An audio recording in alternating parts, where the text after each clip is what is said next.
सभी को जय मसीह की। नमस्ते सभी को। सच में मैं बहुत धन्यवादित हूँ आपके बीच में मौजूद होने के लिए ये मौका पाया, इसलिए सच में मैं बहुत धन्यवादित हूँ। चलिए पहले एक वचन देखते हैं। मेरे लिए थोड़ा सा कोई पढ़ दीजिए। फिलिपियों का 4 अध्याय 4 से लेके 6 तक।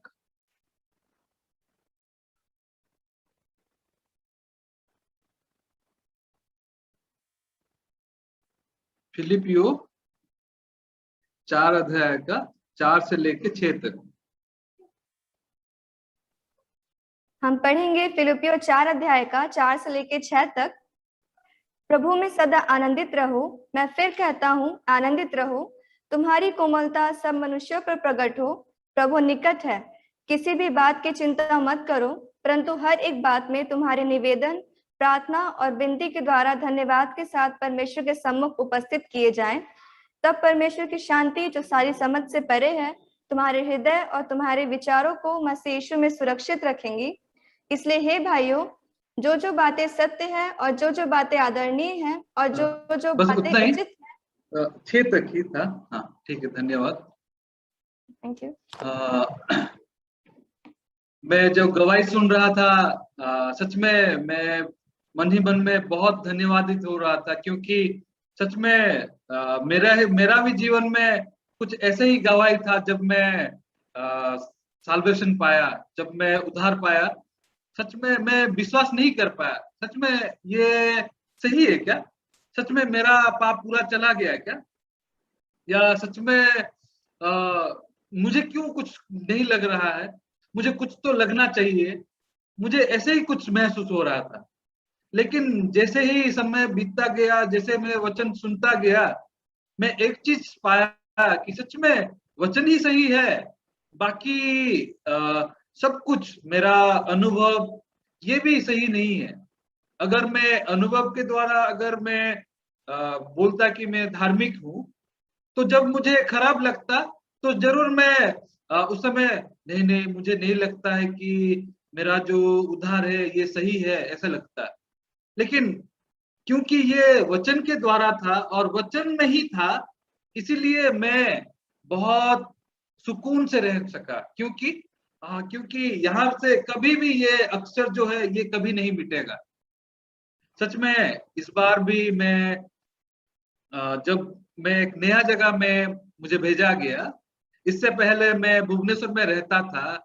और भुवनेश्वर आप लोग जानते हैं क्या? भुवनेश्वर जो कि उड़ीसा का कैपिटल सिटी है, वहां पे मैं सेवकाई कर रहा था। तो उसके बाद मुझे और एक डिस्ट्रिक्ट जो कि अनगुल बोल के है, नया डिस्ट्रिक्ट, वहां पे मुझे भेजा गया। तो जब मैं यहाँ पे आया तो एक तरफ मुझे मन नहीं था, क्योंकि क्योंकि मैं शहर में ही पढ़ा। एक्चुअली मैं मेरा पढ़ाई भुवनेश्वर में ही हुआ था, और मैं मिशन स्कूल भी वहीं पे रहा था, और मेरा सेवकाई भी वहीं वहीं पर ही मैं किया था।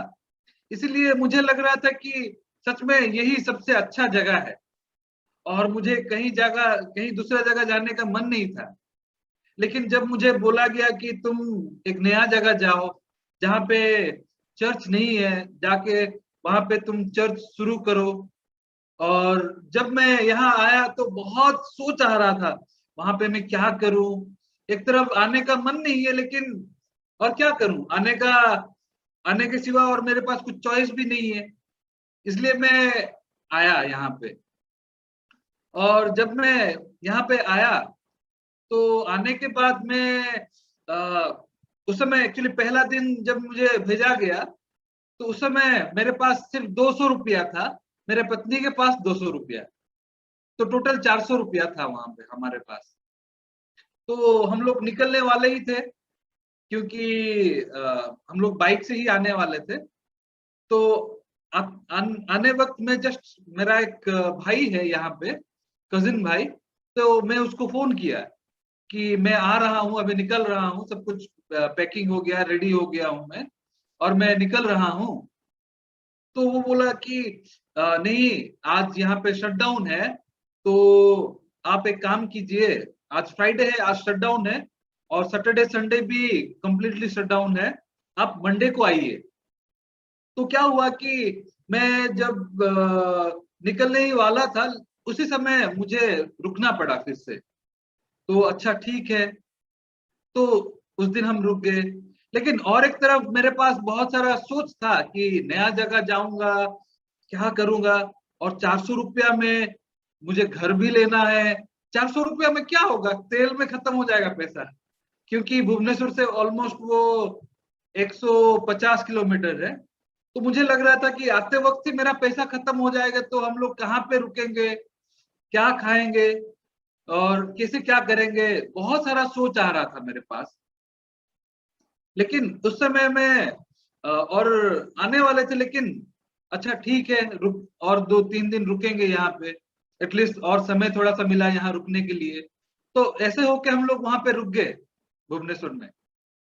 लेकिन उस समय में बहुत सारा सोच आ रहा था। एक्चुअली मेरे पास सोच था कैसे, शायद पास्टर मुझे पैसा देंगे क्योंकि मैं नया जगह जा रहा हूँ, और कुछ थोड़ा सा मदद करेंगे, और पूछेंगे कि कहाँ रहेगा, कैसे रहेगा, क्या।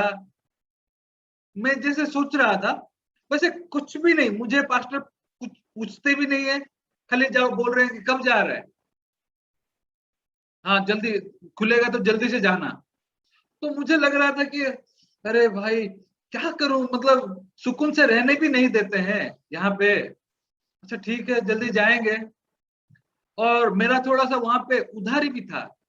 तो कितना रुपया, जैसे 7,500 जैसे मेरा भुवनेश्वर में उधारी था। उधारी मतलब क्या, पता नहीं कहाँ कहाँ से पैसा खर्चा हो गया था। तो वहां पे मुझे 7,500 रुपया देना भी था। यहाँ पे 400 रुपया मेरे पास है, वहां पे कैसे उधारी खत्म करूं, क्योंकि मैं नया जगह जा रहा हूँ और फिर से मैं वहां जाने वाला नहीं हूँ। हे भगवान क्या करूं, हाँ परमेश्वर मुझे मदद करो। तो ऐसे ही मैं पूरा परेशानी में था।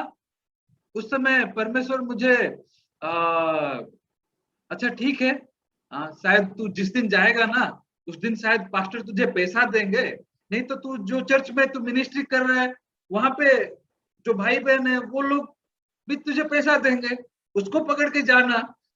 तो मेरे पास थोड़ा बहुत सारा कैलकुलेशन था। लेकिन अचानक से एक भाई मुझे फोन किया।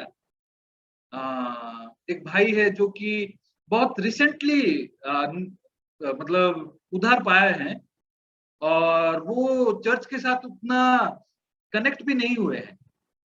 और वो अचानक से मुझे फोन किए, पास्टर आप जा रहे हैं क्या। हाँ मैं जा रहा हूँ, मैं कल जाने वाला था, लेकिन अ, परसों जाऊंगा। अच्छा ठीक है पास्टर, नहीं तो मैं आपसे मिलने आ पाऊंगा क्या। तो एक्चुअली उनको कोरोना हुआ था, ठीक है। तो मैं जानता हूँ कि उनको कोरोना हुआ है, और मैं उनको मना करने वाला था कि नहीं नहीं प्लीज मत आओ यहाँ पे, और भी है। तो इसलिए मैं मना करना चाहता था, लेकिन वो बोल रहे थे कि क्योंकि मेरे से उधार पाए हैं, थोड़ा सा मेरे से ही नजदीक है, उतना चर्च के साथ भी कनेक्ट नहीं हुए हैं। तो मैं सोचा अच्छा ठीक है, नहीं तो आओ मिलते हैं आखिरी बार। तो वो मुझे मिलने के लिए उनके पत्नी के साथ आए वहां पे। एक्चुअली उनका नौकरी भी नहीं हुआ है उतना अच्छा, और फिलहाल ही उनका शादी हुआ है। तो वो मैं भी उनको मना नहीं कर पाया। तो जब जब आए वो मिले, बात किए, और जाते वक्त वो मुझे एक मतलब लिफाफा में पास्टर ये आपके लिए बोल के पैसा दिए मुझे। तो अच्छा ठीक है, मैं क्यों बेकार में, आपका अभी रिसेंटली शादी हुआ है, आपका भी बहुत सारा उधारी रहेगा, क्यों मेरे लिए। तो मैं सोचा शायद रहेगा तो रहेगा 1,000, नहीं तो 1,500, 2,000 ऐसे रहेगा। तो मैं जब वो चले गए, मैं देखा तो 10,000 रुपया था वहां पे। ओ बहुत धन्यवाद, सच में मैं सोच भी नहीं सकता था कि ये भाई के द्वारा मुझे पैसा मिलेगा। तो सच में उस समय मैं बहुत धन्यवादित हुआ। और मेरा जो उधारी था, वो उधारी से मेरा 7,500 जैसे था, तो मैं वो 10,000 से 7,500 में उधारी में दे दिया, ठीक है। और मैं जब भुवनेश्वर में था, एक भाई था जो कि मुझे हमेशा मदद करता था। और वो एक्चुअली उसके पास वो रिसेंटली ही मिशन स्कूल ज्वाइन किया था। ऐसे ही वो आया था अस्पताल अस्पताल आया था, और मैं उसको बोला कि तू मिशन स्कूल में ज्वाइन कर। तो ऐसे ही वो ज्वाइन किया, तो उसके पास कपड़े भी नहीं थे। तो मुझे एक मन आया, एटलीस्ट जाने वक्त मैं उसके लिए एक शर्ट एक खरीद देता हूँ। तो मैं पहले निकलने वाला था, तो मैं सोचा मैं पहले निकल जाता हूँ, पहले कुछ कुछ सामान लेके मेरा पत्नी आएगी। तो मैं मेरा पत्नी को 1500 रुपया दिया, और मैंने उनसे कहा कि ये आप उसके लिए शर्ट एक खरीद देना। तो ऐसे होके मैं उसको मेरे पत्नी को मैं 1500 रुपया दिया, बाकी मेरे पास 1000 था। तो उसको लेके मैं सोचा एटलीस्ट मैं तेल भर भर दूंगा। और मैं जब तेल भरने गया तो मैं देखा मेरा गाड़ी में हवा थोड़ा भी नहीं है। मैं देखा अरे क्यों जीरो है। तो मुझे पता चला कि मेरा टायर का वाल्व टूट गया है, क्योंकि ट्यूबलेस टायर है, वाल्व टूट गया। तो वो मुझे बोला कि सर ये नया वाला डालना पड़ेगा। अच्छा ठीक है। तो ऐसे होके 500 रुपया पूरा खत्म, और मैं 500 लेके मैं अनगुल आया। और आते साथ ही मुझे घर ढूंढना है, और पूरा माइंड में बहुत सारा सोच चल रहा है, क्या करूं, कैसे क्या करूं। मेरे पास तो इतना पैसा है नहीं। आ, तो ऐसे होके मैं जब आया यहाँ पे, तो मैं पहुंच भी गया। तो मेरा एक भाई था जो कि मुझे थोड़ा सा मदद किया घर ढूंढने में। जब घर ढूंढ रहे थे तो पूरा शाम हो गया, लेकिन घर नहीं मिला, कुछ भी घर नहीं मिला। मैं पूरा चौंक गया, इतना बड़ा टाउन है। हाँ, कैसे एक भी घर मुझे नहीं मिला। आज रात को मैं कहाँ रुकूं। और उधर से मेरे पत्नी भी आ रही है, क्योंकि एक डिकन है जो कि हमें मदद कर रहे थे थोड़ा सा कुछ सामान लेके यहाँ पहुंचाने के लिए। तो उसके साथ मेरा पत्नी आने आ रही थी, ऑलरेडी स्टार्ट कर दी है ऑलरेडी जर्नी। और कहाँ पे रुकूं, क्या करूं। और मैं पूरा मेरा दिमाग कुछ काम नहीं कर रहा था, मैं क्या करूं, कहाँ जाऊं आज रात को। तो मैं कुछ कुछ पास्टर लोगों से मदद मांगने के लिए कोशिश किया, तो वो लोग नहीं। और जो मेरा थोड़ा जान पहचान थे, वो मेरा फोन उठाए ही नहीं। तो मैं क्या करूं, क्या करूं। एट लास्ट मुझे क्या क्या करना पड़ा कि वहां पे 50 किलोमीटर दूर में मेरा जो भाई था, कजिन भाई, उसका घर है। एक्चुअली मुझे पास्टर बोले थे पहले से ही, तू जब जा रहा है तो तू वहां पे रुक के तेरा मिनिस्ट्री शुरू कर, क्योंकि अभी पहले शुरुआत में वहीं से शुरू कर, उसके बाद में तू दूसरा कहीं घर ढूंढना। लेकिन मेरा सोच में कैसे था, नहीं नहीं, मैं उनसे उतना क्लोज नहीं हूँ, क्योंकि वो भाई या उनके फैमिली उतना क्लोज नहीं है मेरे। और मैं अगर यहाँ पे रहूंगा मेरा पत्नी के साथ, कैसे होगा। इसलिए मुझे पसंद नहीं था, इसलिए मुझे पसंद था कि मैं डायरेक्टली जाके घर लूं, और डायरेक्टली घर घर लेके वहां पे रुकूं। लेकिन वहां पे कुछ भी नहीं था मेरे पास, कुछ भी उपाय नहीं था, इसलिए और मैं क्या करूं। लेकिन उस समय में मैं देखा एक डिकन थे जो कि मेरे मेरे को मुझे 5000 रुपया भेजे थे मेरे अकाउंट में, और एक 2000, तो मेरे पास लगभग 8000 रुपया था। तो 8000 रुपया में क्या होगा।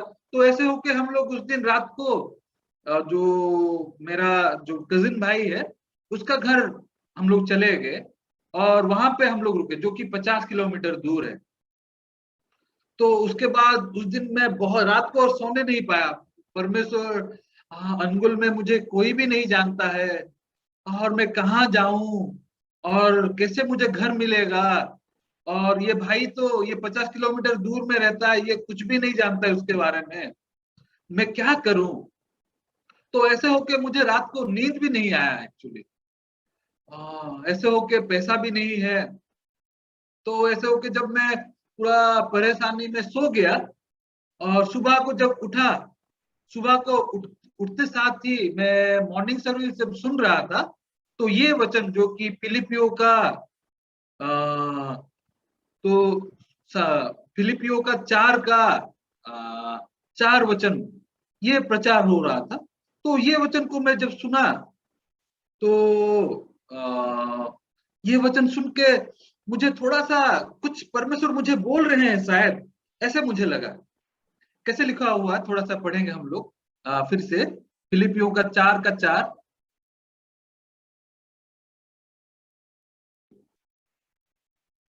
फिलिपियों 4:4। फिलिपियों 4:4। प्रभु में सदा आनंदित रहो, मैं फिर कहता हूँ आनंदित रहो। मैं जब मेरा परिस्थिति को देख रहा था तो सच में मैं आनंदित नहीं हो सकता। हाँ, अब मेरे पास पैसा नहीं है, 8,000 रुपया में मुझे कौन घर देगा, और मैं कहाँ रुकूंगा, मैं क्या करूंगा, और यहाँ पे मुझे मदद करने वाला कौन है। मैं घर इतना ढूंढा, एक भी घर मुझे नहीं मिला। हाँ, मैं क्या करूं। और एक तरफ मुझे हाँ, पास्टर के प्रति बहुत सारा कंप्लेनिंग हार्ट आ रहा था। कैसे पास्टर जो है, मतलब जाने के लिए बोल दिए जाओ, हाँ, एक बार भी नहीं पूछे कि पैसा है या नहीं। और एक तरफ मेरा चर्च भाई बहनों को भी मुझे थोड़ा सा गुस्सा लगा।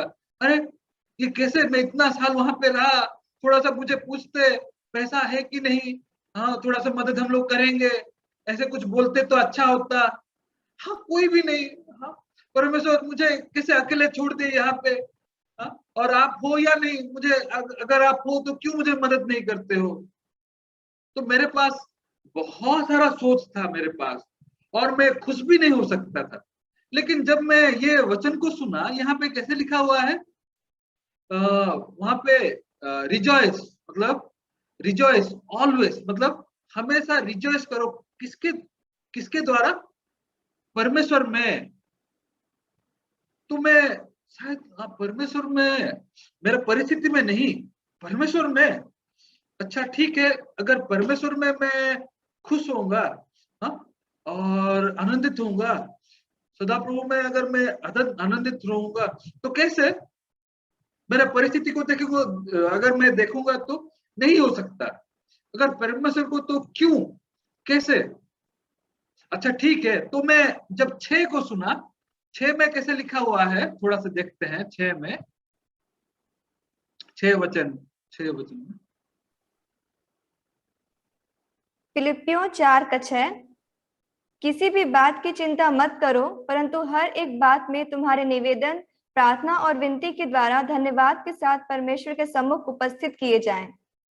हाँ, यहाँ पे कैसे लिखा हुआ है, किसी किसी के चीज के बारे में भी तुम चिंतित ना हो। अरे, यहाँ पे लिखा हुआ है कि किसी के बारे में, मतलब कोई चीज के बारे में तुम चिंतित मत हो।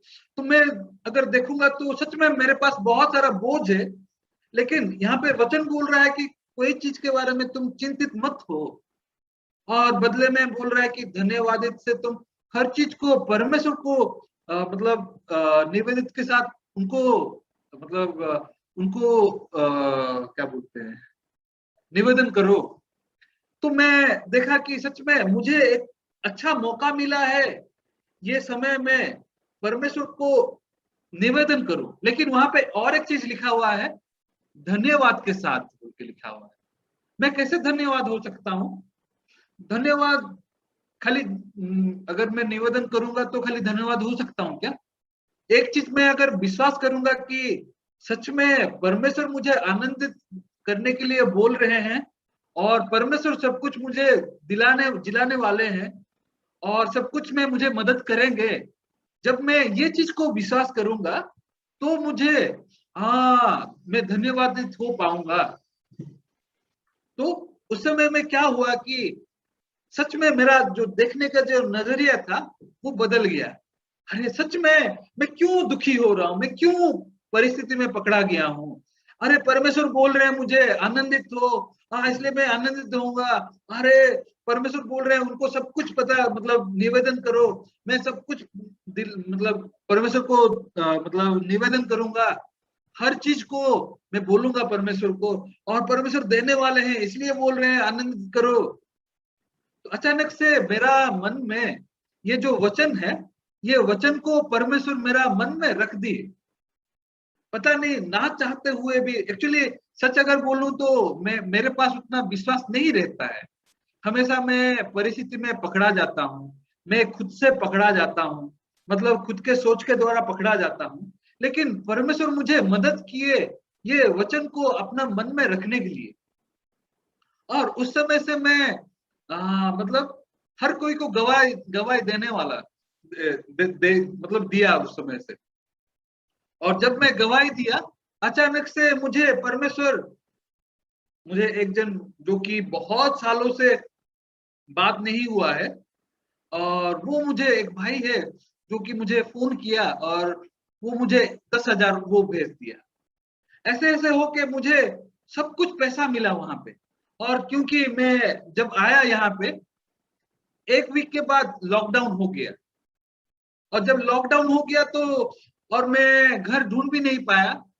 और मुझे जैसे परमेश्वर के दास ने बोले थे कि तुम अपना कजिन भाई के वहां रुकना, मुझे यहाँ पे मन नहीं था, लेकिन मुझे रुकना पड़ा।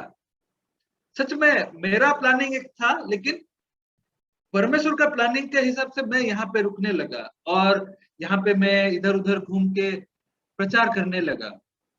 सच में मैं जब कुछ दिनों के बाद देखा, परमेश्वर मुझे हाउस रेंट के लिए पैसा भी दिए, और घर भी ढूंढने के लिए लोगों को मदद भी करने के लिए मुझे भेजे, और मुझे जगह भी दिए जहां पे जाके मैं प्रचार करूं।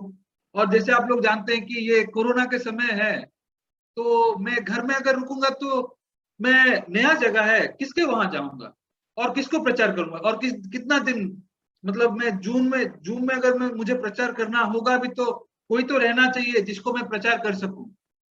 यहाँ पे कोई भी नहीं है जिसको मैं पहचानता हूँ, इसलिए जून में भी मैं नहीं कर सकता, मुझे मजबूरन बाहर जाना पड़ता है। तो ऐसे होके मैं उस समय बाहर निकला, कहाँ जाऊं कहाँ जाऊं। तो मैं जब निकलता था तो वहीं पे मैं रुक जाता था, और अचानक से मैं देख रहा था कि सच में लोग भी जब डरे रहना चाहिए, उस समय वो भी मुझे उनका घर में रख रहे थे, उनका घर में रह के मैं उनको प्रचार कर रहा था, और वो उधार भी पा रहे थे। तो मैं देखा कि सच में परमेश्वर हर जगह में मुझे मदद कर रहे हैं। जैसे एक महीना हुआ, आप लोग विश्वास नहीं करेंगे, मेरे पास, मतलब मैं गिन रहा था, तो मेरे पास एक महीना में कितना पैसा मिला होगा पता है? सच में मैं भी चौंक गया एक्चुअली। मैं भी चौंक गया, मुझे एक्चुअली विश्वास नहीं था कि सच में परमेश्वर मुझे मदद करने वाले हैं। मुझे बहुत सारा टेंशन था कि कैसे करूंगा नया जगह पे, मेरे पास तो विश्वास है भी नहीं। लेकिन सच में जो परमेश्वर मुझे यहाँ भेजे, जो परमेश्वर दास मुझे यहाँ भेजे और नहीं पूछे, उनको पता है कि मेरा हालत कैसा है, मैं कैसे रहूंगा, लेकिन वो जानते हुए भी मुझे नहीं पूछे। क्यों? ताकि मैं परमेश्वर को अनुभव कर सकूं यहाँ पे। तो यहाँ पे मैं एक महीना बीत गया। तो एक महीना जब बीत गया, मैं गिन रहा था कितना है, कैलकुलेट कर रहा था, 1,60,000 रुपया, और उससे थोड़ा सा ज्यादा मुझे मिला। मैं पूरा चौंक गया, सच में 1,60,000 रुपया। सच में मैं एक चीज में बहुत धन्यवादित हुआ। पहले पहले मैं पास्टर को कंप्लेनिंग कर रहा था, और मेरा जो पहले जो भुवनेश्वर का चर्च का भाई बहनों को मैं कंप्लेन कर रहा था, वो कैसे हैं, मुझे थोड़ा भी नहीं पूछे, वो कैसे है, मुझे थोड़ा भी मतलब मदद नहीं किए। लेकिन सच में मैं देख रहा था कि परमेश्वर मुझे एक जगह में ढकेल रहे हैं जहां पे परमेश्वर मेरे जीवन में काम करना चाहते हैं। हाँ, सच में थोड़ा सा सोचिए। और एक तरफ अगर मुझे पास्टर पैसा देते, एक बार देते, तो दूसरा बार, दूसरा नेक्स्ट मंथ में क्या होता, फिर से मैं पास्टर को ही वेट करता, पास्टर शायद मुझे फिर से पैसा देंगे। सच में मेरा जीवन कैसा होता, भिखारी जैसे होता। सच में हमेशा मैं किसी को ऊपर भरोसा करता कि ये मुझे देगा, शायद ये देगा, मेरा जीवन बहुत मिजरेबल हो जाता। और जब मुझे ये पैसा भी मिला, और एक तरफ मैं सोचने लगा, जब ये पैसा मिला तो मैं पूरा कैलकुलेट करने लगा कि ये इसको ऐसे करूंगा, इसको ऐसे करूंगा, ऐसे करूंगा, ऐसे करूंगा। लेकिन मैं सोचा ये पैसा अगर रहेगा मेरे पास, ये पैसा रहने से मेरा मन खाली कैलकुलेशन खाली करते रहेगा, और मैं दिन भर खाली ये पैसा के ऊपर निर्भर करूंगा। इसलिए और एक तरफ मैं सोचने लगा कि सच में ये, और उस समय क्या हुआ कि हमारा चर्च में बोला गया कि वहां पे बुक बुक प्रिंटिंग होगा। क्या बुक प्रिंटिंग होगा? तो ये बुक प्रिंटिंग के लिए पैसा चाहिए। तो मैं सोचा, हाँ यहाँ पे तो इतना भाई बहन है नहीं, तो मैं क्या करूं? तो मैं सोचा हाँ ठीक है, ये पैसा को मैं वहां पे लगा देता हूँ। ये इन्वेस्टमेंट है। ये अगर मैं रखता हूँ भी तो सच में ये ज्यादा दिन रहने वाला नहीं है। और मैं एक्चुअली मैं पास्टर को भी बताया, तो पास्टर भी बोले अच्छा ठीक है, ये तुझे परमेश्वर तुझे दिए, इसलिए तू नया चर्च में तू इस्तेमाल कर। तो मैं सोचा ये खुद के लिए, मैं खुद के लिए यूज करूंगा तो क्या के लिए यूज करूंगा? बेहतर होगा ये अगर मैं सुसमाचार के लिए यूज करूंगा तो सच में इन रिटर्न मुझे बहुत सारा आशीर्वाद मिलेगा। तो मैं ऐसे होके वहां से मैं 50,000 रुपया बुक बुक के लिए दिया। और मैं हम यहाँ पे एक प्रोजेक्टर एक खरीदने के लिए पैसा मैं भेजा हूँ। तो मैं जब देख रहा हूँ तो सच में एक एक चीज में परमेश्वर मुझे खाली भी कर रहे हैं। अगर वो रहेगा तो सच में मैं परमेश्वर को फिर से याद करने के बदले मैं किसको याद करूंगा? वो पैसा को। देखिए, बहुत बार क्या होता है कि हमारा जीवन में हम विश्वास में जीना नहीं चाहते हैं, और हमारे पास विश्वास भी नहीं है। अगर थोड़ा सा हम लोग देखेंगे वचन में, निर्गमन 4 अध्याय, निर्गमन का 4 अध्याय 9 से लेके 13 वचन तक, 9 से लेके 13 वचन तक।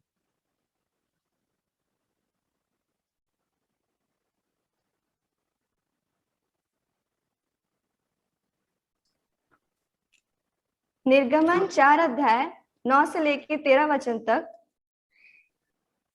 और यदि वे इन दोनों चिन्हों का विश्वास ना करे और तेरी बात को ना माने, तब तू नील नदी से कुछ जल लेकर सूखी भूमि पर डालना, और जो जल तू नदी से निकालेगा वह सूखी भूमि पर लहू बन जाएगा। मूसा ने यहोवा से कहा, हे मेरे प्रभु, मैं बोलने में निपुण नहीं, न तो पहले था और न जब से तू अपने दास से बातें करने लगा। मैं तो मुंह और जीभ का भद्दा हूँ। यहोवा ने उससे कहा, मनुष्य का मुंह किसने बनाया है, और मनुष्य को गूंगा या बहरा या देखने वाला या अंधा मुझ यहोवा को छोड़ कौन बनाता है? अब जा, मैं तेरे मुंह के संग होकर जो तुझे कहना होगा वह तुझे सिखलाता जाऊंगा। उसने कहा, हे मेरे प्रभु, कृपया किसी और को तू भेज। यहाँ पे अगर हम देखेंगे तो मूसा मूसा को परमेश्वर वहां पे बोल रहे हैं कि तू जा और वहां पे मैं तेरे द्वारा काम करूंगा। जैसे ये नदी को खून में मैं बदल दूंगा। तो वो परमेश्वर बोल रहे हैं वहां पे। अगर ये थोड़ा सा बैकग्राउंड थोड़ा सा हम देखेंगे तो ये एक समय है जहां पे जिस वक्त में ऑलरेडी इजरायली लोग मिस्र देश में बंदी होके हैं। तो वहां पे परमेश्वर क्या किए कि मूसा को बोल रहे हैं कि तू जा और मैं तुझे चुन रहा हूं, तुझे परमेश्वर करके मैं भेज रहा हूं मिस्र देश को, और तू वहां जा और वहां पे तू उद्धार का काम करना। लेकिन हम अगर ये यहाँ पे अगर हम देखेंगे, इससे पहले भी मूसा राजी नहीं हो रहा है। नहीं नहीं नहीं, हाँ मैं नहीं जा सकता, आप दूसरा किसी को भेजो। नहीं, मैं जाने के लिए मुझे मैं बात भी नहीं अच्छे से कर सकता हूँ। एक्चुअली अगर हम देखेंगे, जब हम खुद को देखते हैं, बहुत बार ऐसे होता है कि हमारा परिस्थिति या हमारे खुद के जो कंडीशंस है वो जो परमेश्वर बोल रहे हैं उस हिसाब से नहीं है। अगर मैं बोलूंगा तो यहाँ पे आने के बाद भी जब मैं लोगों से मिलने लगा और जब मैं लोगों को प्रचार करने लगा, लोग वचन मतलब सुनते थे लेकिन कनेक्ट नहीं हो रहे थे। और मुझे लग रहा था कि और ये लोग बदलने नहीं वाले हैं और नहीं बदलेंगे शायद। सुन रहे हैं, उसके बाद बहुत सारे लोग ऐसे कि अगेंस्टिंग कर रहे हैं। और मैं वचन सुनते हैं लेकिन सुनने के बाद फिर से जैसे का वैसे ही। हाँ, मैं क्या करूं? अच्छा होगा मैं नया जगह जाऊं तो वहां पे अच्छा से लोग सुनेंगे। तो मैं जब देखा कि परमेश्वर ऐसे सिचुएशन दे रहे हैं जहां पे मुझे सिचुएशन अच्छा नहीं लग रहा है, और मैं एक्सपेक्ट कर रहा हूं कि ये सिचुएशन बदले। हाँ, परमेश्वर मुझे यहाँ भेजे, जैसे वचन दिए तो वैसे डायरेक्टली काम होना चाहिए, लेकिन मैं जब देख रहा हूं तो काम नहीं हो रहा है। तो बहुत सारा परेशानी, लोग क्यों नहीं बदल रहे हैं, क्यों लोग अगेंस्ट कर रहे हैं और विरोध करके मेरे मतलब अपप्रचार कर रहे हैं, मतलब मेरे विरुद्ध में इधर उधर बोल रहे हैं। तो मैं जब ये सुना तो सच में क्यों ऐसे हो रहा है, परमेश्वर आप है या नहीं, मुझे मदद कीजिए थोड़ा, मैं नया जगह में हूँ, मुझे कोई नहीं पहचानता है, आप मुझे मदद करो। आप अगर मदद नहीं करोगे तो कौन मदद करेगा। तो मैं चाहता था कि डायरेक्टली ये जो मेरा जो परिस्थिति है बदल जाए, लोग अच्छे से सुने और बहुत सारे लोग उधार पाए। मैं ये चीज को एक्सपेक्ट कर रहा था, लेकिन मेरे एक्सपेक्टेशन से बाहर कुछ भी ऐसे नहीं हो रहा है। मैं जो चाह रहा हूं वैसे नहीं हो रहा है। सच में मैं जब लोगों को देख रहा हूं तो मेरे मेरे अंदर में कुछ आशा भी नहीं है।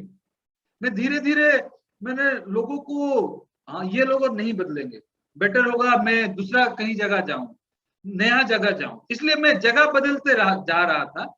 लेकिन मैं एक एक चीज पाया कि मैं अगर नया जगह जाऊं तो मैं वहां पे अगर लोग नहीं सुनेंगे तो और एक जगह जाऊं, वहां पे अगर लोग नहीं सुनेंगे तो मैं कितना नया नया जगह बदलूंगा। अगर परमेश्वर ये सिचुएशन मुझे दे रहे हैं तो क्यों दे रहे हैं, मुझे थोड़ा सोचना भी जरूरी है। तो उस समय मैं ये वचन को जब मैं पाया, यहाँ पे कैसे लिखा हुआ है, जब मूसा को परमेश्वर बोल रहे हैं कि तुम जाओ वहां पे, परमेश्वर तुम्हारे द्वारा काम करेंगे, तो वो बोल रहे कि मैं बोल नहीं सकता, मैं दुर्बल हूं, मैं बोल नहीं सकता हूं। लेकिन परमेश्वर उसको कैसे भेज रहे हैं, उसको ऑलरेडी जब भेज रहे हैं ऑलरेडी उसको ताकत दे चुके हैं। मैं जैसे बोला कि मैं जब भुवनेश्वर से यहाँ आया, जब पास्टर मुझे भेजे, पास्टर जानते हैं परमेश्वर यहाँ पे मुझे मदद करने वाले हैं। लेकिन मैं ही जब विश्वास नहीं कर रहा था, मैं बहुत परेशानी में था, कठिन में था, मैं क्या करूं, कौन मुझे मदद करेगा। लेकिन जब मैं आगे बढ़ा, मैं देखा एग्जैक्टली परमेश्वर मुझे मदद किए। लेकिन अभी जब मैं देख रहा हूँ लोग नहीं बदल रहे हैं, मैं वचन को विश्वास करने के बदले मैं लोगों को ही देख के हताश हो रहा हूँ, निराश हो रहा हूँ, नहीं कुछ नहीं बदलने वाला है, ऐसे बोल रहा हूँ। लेकिन जब मैं ये वचन को देखा तो सच में परमेश्वर बोल रहे हैं तुम जाओ, मैं तुमको तुम्हारे द्वारा काम करना चाहता हूँ। लेकिन मूसा बोल रहा है कि मैं बोल नहीं सकता हूँ।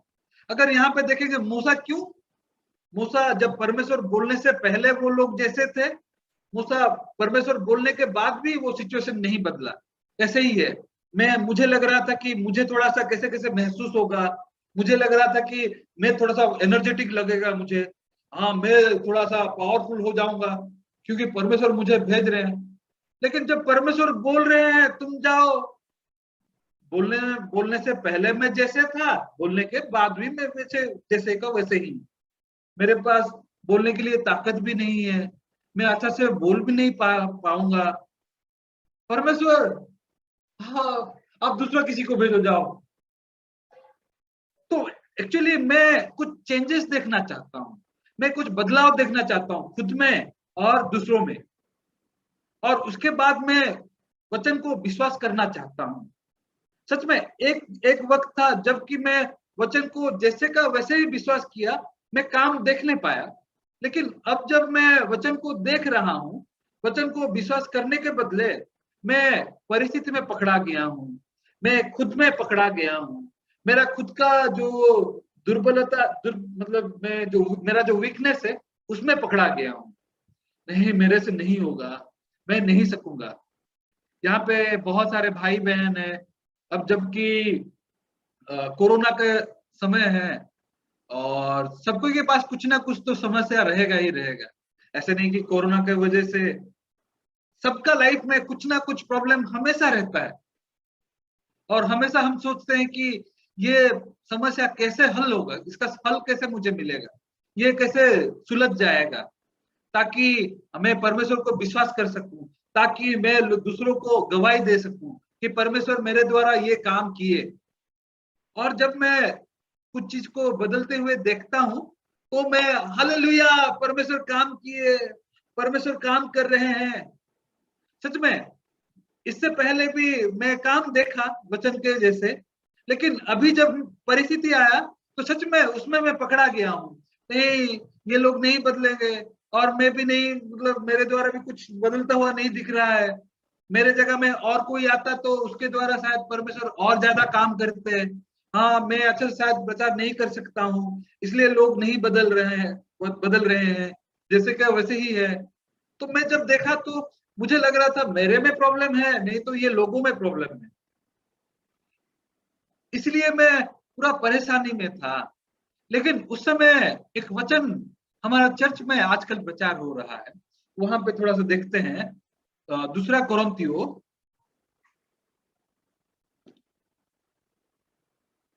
5 अध्याय, दूसरा कोरिन्थियों का 5।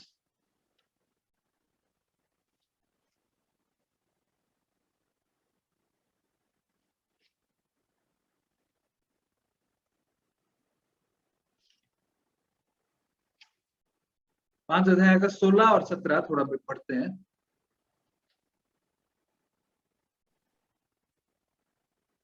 दूसरा कुरिन्थियों 5 अध्याय उसका 16 और 17 वचन। इसलिए हम अब से किसी को भी सांसारिक दृष्टि से नहीं देखते। हमने मसीह को पहले सांसारिक दृष्टि से देखा, किंतु अब हम ऐसा नहीं करते। इसका अर्थ यह है कि यदि कोई मसीह के साथ एक हो गया है तो वह नई सृष्टि बन गया है। पुरानी बातें समाप्त हो गई हैं और अब नई बातें आ गई हैं।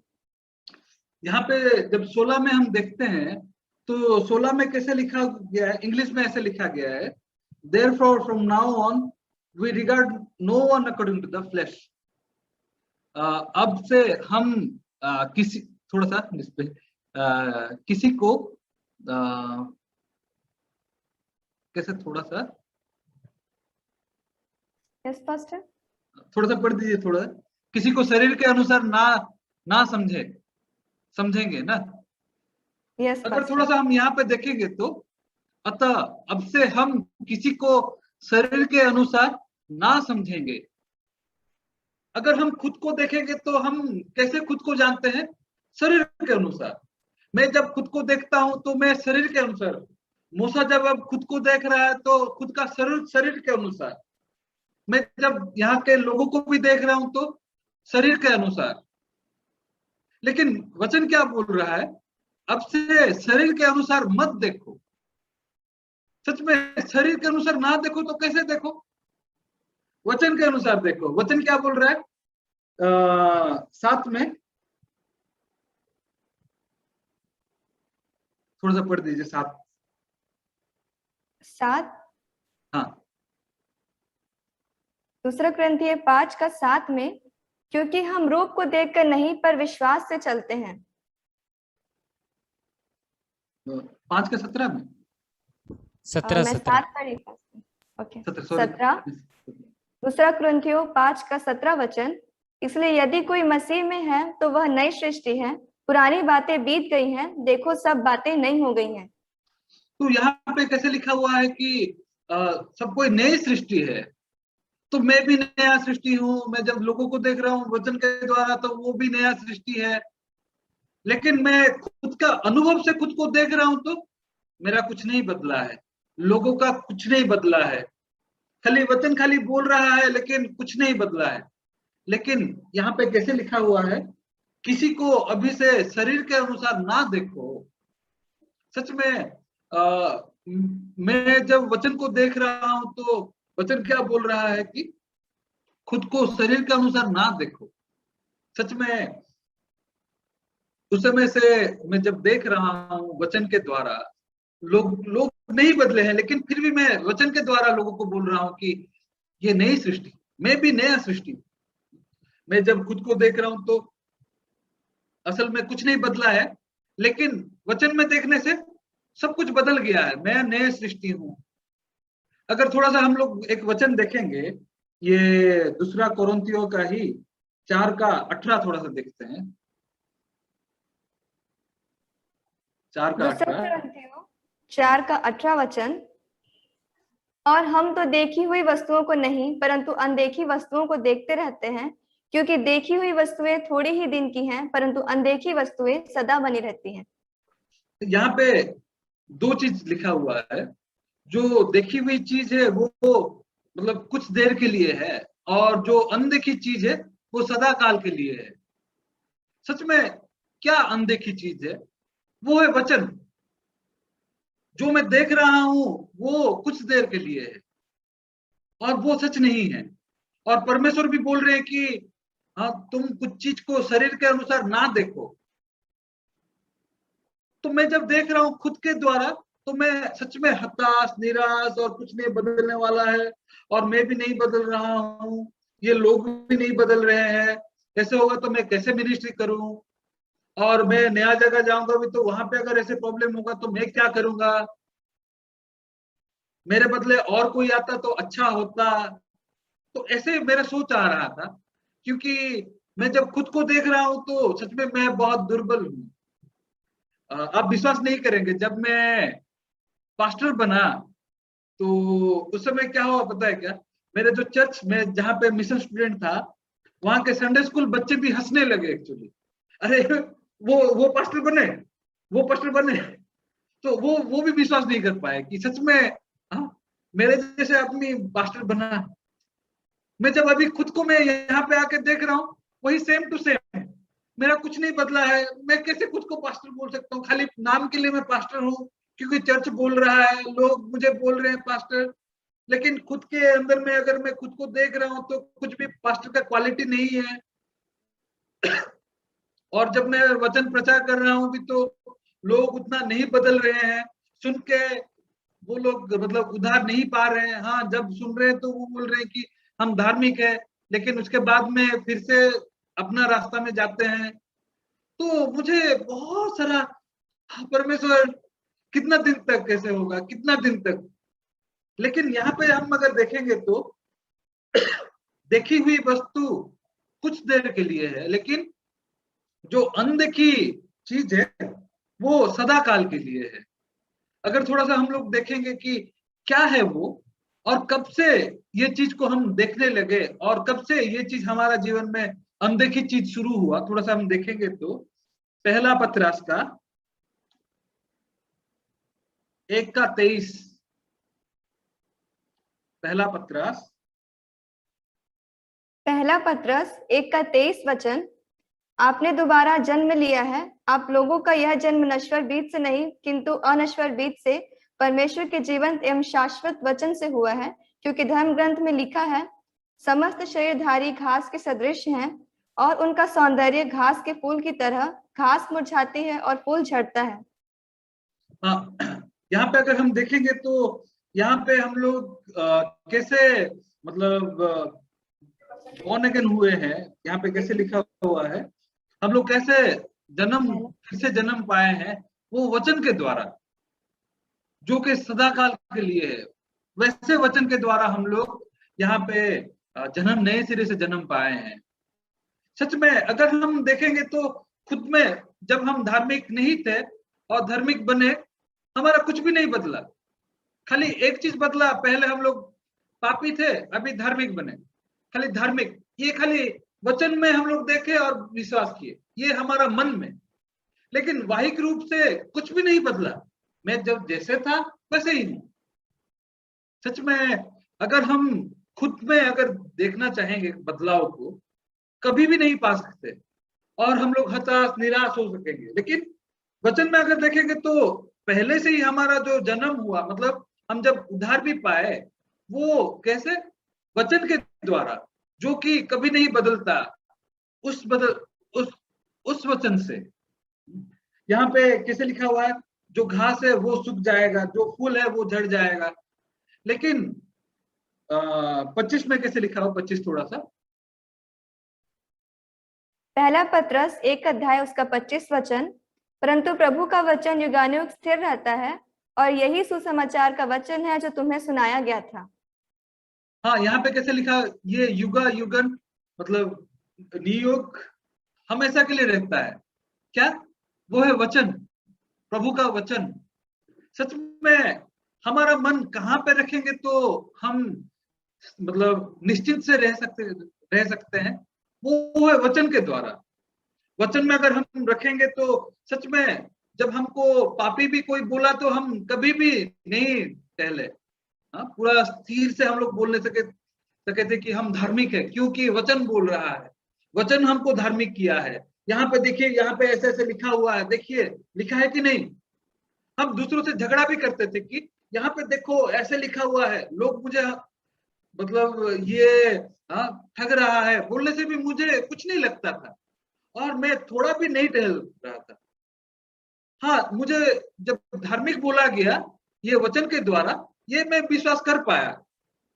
लेकिन अभी जब मुझे बोला जा रहा है कि तुम नए सृष्टि हो, हाँ, तुम्हारा हर कुछ बदल गया है, तो ये मैं ढूंढ रहा खुद में, कैसे कहाँ कुछ तो नहीं बदला है। लेकिन सच में कहाँ पे ये बदलाव हम पाएंगे, वो वचन में ही पाएंगे। सच में वचन अगर बोल रहा है तो यही सही है, और ये सदा काल के लिए है। सच में हमको ये वचन के नजर से हम अगर देखेंगे तो सच में हर कुछ बदल गया है। और अगर मैं बोलूंगा तो यहाँ जब मैं आया उसके बाद सिचुएशन तो हमेशा बदलते रहता है, लेकिन जब मेरा मन में इन दिनों में ये वचन को मैं सुन रहा हूँ तो सच में परमेश्वर मेरा मन को भी स्थिर कर दिया है। हाँ, परिस्थिति के द्वारा मैं जैसे अफेक्टेड नहीं होगा, जैसे परिस्थिति में पकड़ा नहीं जाऊंगा, हाँ वैसे परमेश्वर मंडली के द्वारा मुझे बना रहे हैं। वहां पे मुझे वचन दे के मुझे बना रहे हैं ताकि मैं स्थिर होकर रह सकूं। सच में एक चीज कभी नहीं बदलेगा, वो है वचन। जो हम देख रहे हैं वो बदल जाएगा, इसलिए बदलते हुए चीज को देख के अगर हम रुकेंगे तो हम लोग दुखी होंगे, हाँ परेशानी में अंधकार में जाएंगे। लेकिन अगर हम देखेंगे यहाँ पे वचन में, वचन जो कि नहीं दिख रहा है, और यही वचन है, यही सदा काल है। और मैं अगर बोलूंगा तो सच में मैं कल फिर से बोलूंगा, मेरा जो गवाही है, मैं जब 2003 में 2003 साल में मैं नए सिरे से जन्म पाया, मतलब उद्धार पाया जब मैं हाई स्कूल में था। और क्योंकि ये यूथ मीटिंग है तो सच में कैसे परमेश्वर मेरा जीवन में काम किए उसको भी मैं बताना चाहता हूँ। जब मैं स्कूल में था और स्कूल में जाके जब मैं वचन प्रचार किया तो सच में मैं कुछ भी नहीं जानता था। मैं जब 8th क्लास पास किया था, 9th क्लास में गया था, 9th क्लास में मतलब मैं हॉस्टल में रहता था और घर आया था। जब घर आया था तो मैं घर आके 2 महीना रुका।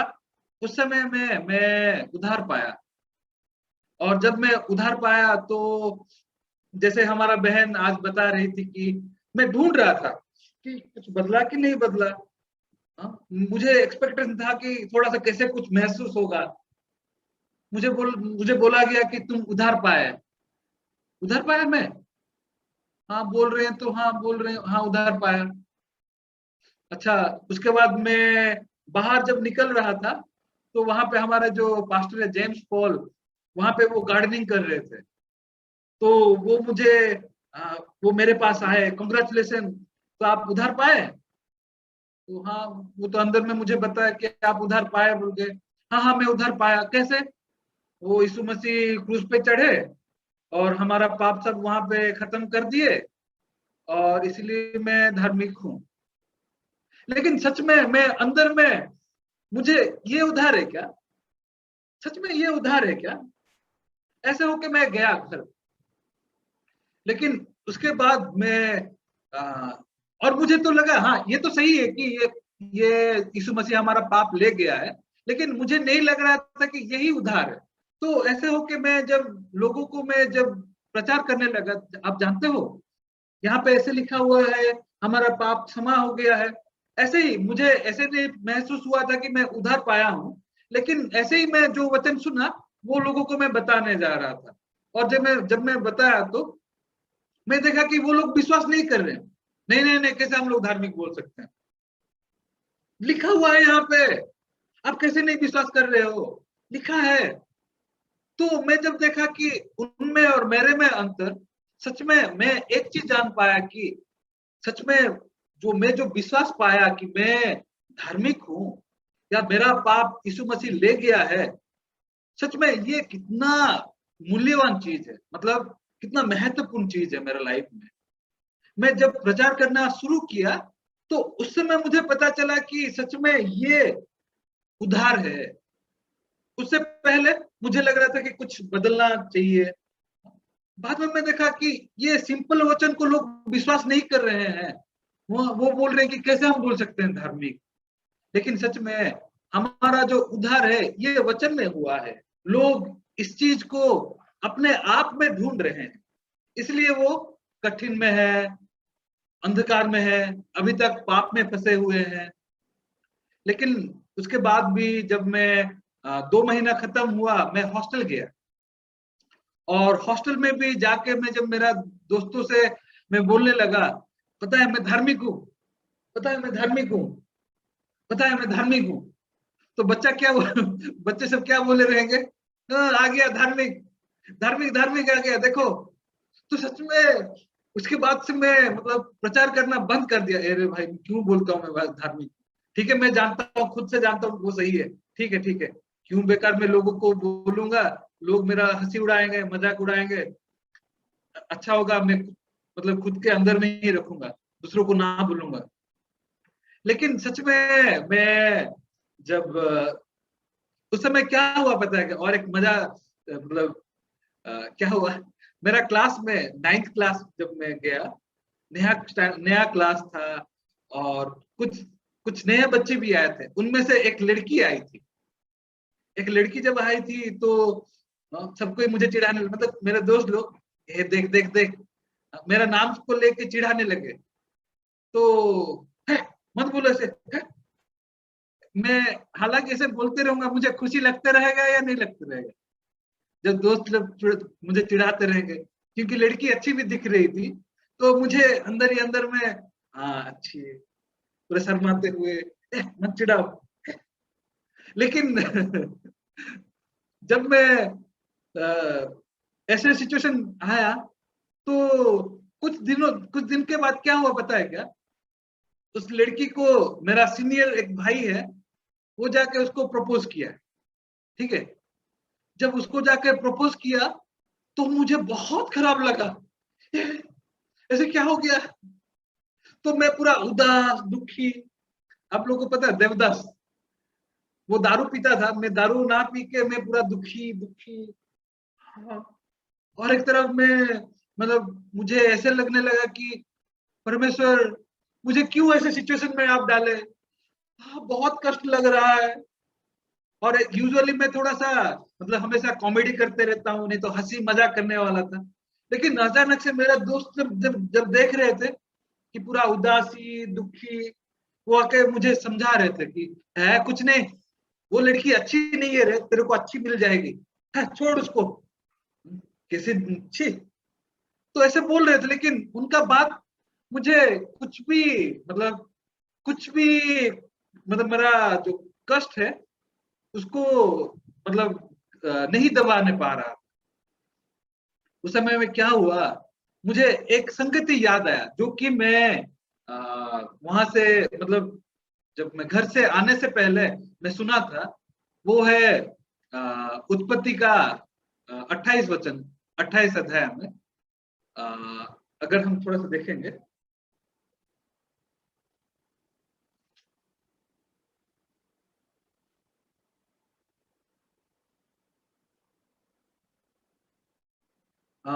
28 का 11, 10 और 11 थोड़ा सा पढ़ देते हैं। उत्पत्ति 10 का 28 का 10 और 11 वचन।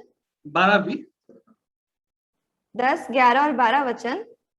याकूब बेरशेबा से निकलकर हारान की ओर चला और उसने किसी स्थान में पहुंचकर रात वहीं बिताने का विचार किया। क्योंकि सूर्य अस्त हो गया था, इसलिए उसने उस स्थान के पत्थरों में से एक पत्थर ले अपना तकिया बनाकर रखा और उसी स्थान में सो गया।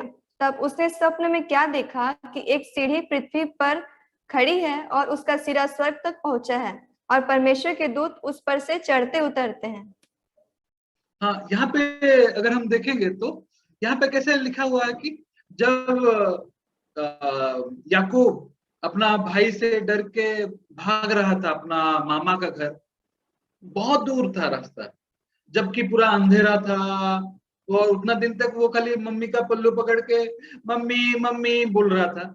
लेकिन अभी अचानक से उसको भागना पड़ रहा है, जंगल में अंधेरा है, पता नहीं क्या होने वाला है, कोई अगर शेर आ जाएगा या कुछ भी आ जाएगा, पता नहीं। उस समय वो डर रहा था कि नहीं, भूत को, मैं होता तो भूत को डरता पहले, शेर या दूसरे किसी को बदले, मैं भूत को, भूत नहीं है तो। लेकिन ये जब उसको पूरा और कुछ दिखा नहीं, पूरा अंधेरा था, वो क्या किया, रोते रोते वो एक पत्थर को लेके अपना सर में रख के वो सोने लगा, और उसी समय वो सपना देखा, लिखा हुआ है। सच में कब, जब अंधेरा था, जबकि वो पत्थर को लिया और अपना सर में रखा। देखिए यहाँ पे अगर हम देखेंगे, वहां पे मैं क्या सुना था कि जब पूरा अंधेरा हो, जब कोई रास्ता नहीं हो, तब एक ही रास्ता है, वो है पत्थर, मतलब वो वचन, वो है यीशु मसीह। सच में ये वचन में ही खुशी है। तो उस समय मैं एक्चुअली, मैं जब दोस्त सब बोलने लगे कि हाँ ये धार्मिक धार्मिक चिढ़ाने लगे, तो मैं प्रचार भी बंद कर दिया, और मैं वो बात बोलना भी बंद कर दिया कि मैं धार्मिक हूँ। लेकिन जब ये सिचुएशन आया, ये डिफिकल्टीज आया, सच में मुझे और कोई रास्ता नहीं था जब मुझे कोई शांति दे सके और मेरा मन को कोई पकड़ सके। लेकिन उस समय में एक चीज, ये वचन को याद आया कि जब अंधेरा हो, जब कोई नहीं रास्ता हो, तो एक ही रास्ता है, वो वचन। आप विश्वास नहीं करोगे, उस समय से मैं बाइबल पढ़ने लगा, बहुत सारा बाइबल, और मैगजीन भी था, वो मैगजीन भी पढ़ने लगा। और सच में उस समय परमेश्वर मुझे पूरा, मतलब ये एक समय था जबकि परमेश्वर मेरा मन में एग्जैक्टली एस्टेब्लिश्ड हुए। उससे पहले, हाँ, मैं जब मुझे दोस्त जब बोले कि हाँ धार्मिक धार्मिक, मैं बंद कर दिया। लेकिन ये परिस्थिति एक अच्छी वक्त था जब मैं परमेश्वर के साथ एक होने पाया। हाँ, हालांकि सिचुएशन कुछ भी नहीं बदलते वक्त दिख रहा था, लेकिन ये वचन मेरा मन में बढ़ते जा रहा था।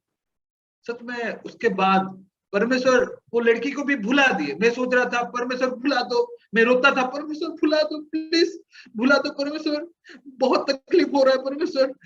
सच में बचपना था, लेकिन ये सच में एक अच्छा वक्त था जबकि मैं परमेश्वर के साथ जुड़ सका। हाँ, ये डिफिकल्ट सिचुएशन था, लेकिन मैं एक चीज में मतलब सुकून पा रहा था, वो है वचन। और ऐसे हुआ कि वो लड़की को मैं बाद में भूल गया, और लेकिन ये वचन उसके बाद भी मेरे मन में काम करते गया, और बहुत सारे उसके बाद में प्रचार करने लगा, बहुत सारे बच्चे नए सिरे से जन्म पाए। सच में मैं एक चीज पाया मेरे जीवन में, परमेश्वर कैसे ये वचन के द्वारा काम करते गए। हाँ, पहले पहले तो ऐसे लग रहा था कि परमेश्वर भुला तो, मैं प्रेयर कर रहा हूँ लेकिन नहीं भुलाने पा रहा हूँ। लेकिन मैं देखा कि परमेश्वर कहीं क्यों नहीं भुला रहे थे, क्यों ये परेशानी दिए, ताकि ये अच्छा वक्त था जबकि मैं वचन को अपना मन में फुल्ली एस्टेब्लिश कर सकूं, मतलब रख सकूं। सच में अगर मैं बोलूंगा तो इस समय में भी एक चीज आप लोगों को मैं बताना चाहता हूँ, कुछ भी हो, एक चीज नहीं बदलेगा है, नहीं बदलेगा, वो है वचन, वो है सदाकल रहेगा। इसलिए हम लोग धार्मिक भी ये वचन के द्वारा बने। अभी भी हमारा आत्मिक जीवन या हमारा खुशी या हमारा प्रॉब्लम, हर चीज को ये वचन के द्वारा आप लोग समाधान करें, क्योंकि यही सच है और यही अनंत काल है। ठीक है, मैं आज के लिए इतना ही बताऊंगा। बहुत धन्यवाद।